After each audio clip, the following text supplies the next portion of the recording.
Pour la troisième année consécutive, le Sénégal accueille le marché russe, une initiative du Centre culturel russe Kalinka.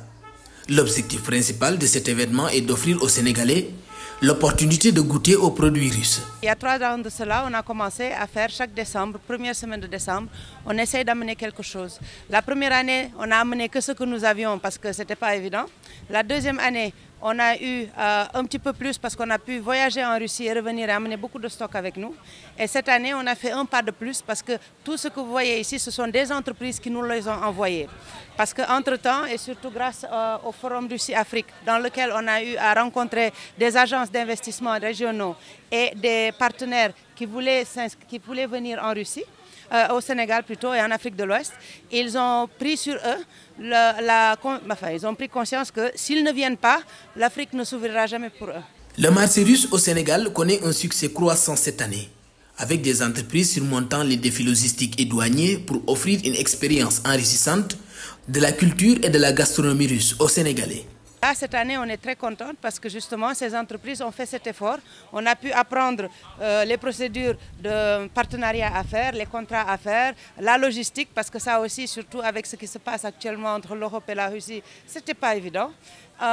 Et ensuite, il y avait la partie de la douane qu'il fallait gérer, parce que ça aussi, c'est une nouveauté et pour eux et pour nous, pour comprendre à quel prix et à quelle valeur nous serons en mesure de proposer les produits russes ici au Sénégal.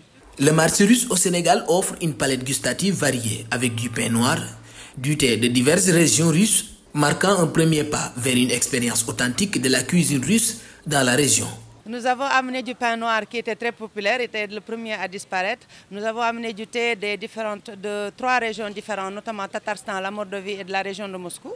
Nous avons des bonbons, les bonbons de nos usines de l'Union soviétique, du temps de l'Union soviétique. Aktyabre, c'est une marque très connue et elle a plusieurs marques de bonbons qu'on a fait venir aussi.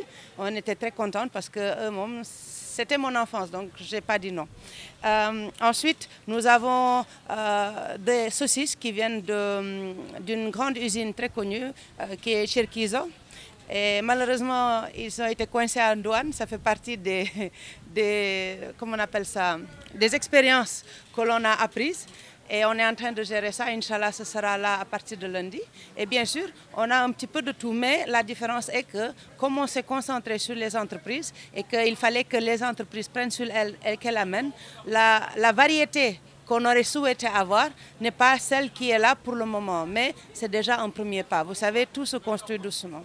En créant une plateforme unique, le marché russe au Sénégal vise à stimuler les essences économiques en permettant aux distributeurs de découvrir et d'apprécier les excellents produits russes. L'objectif de départ, c'était que pour qu'on puisse parler d'économie, pour qu'on puisse parler d'échange et que des distributeurs profitent des très bons produits qu'il y a en Russie et vice-versa, il faut qu'on puisse avoir une plateforme où les gens ont la possibilité de goûter, de tester et d'acheter. Parce que si ce n'est pas possible, les distributeurs ne vont jamais acheter.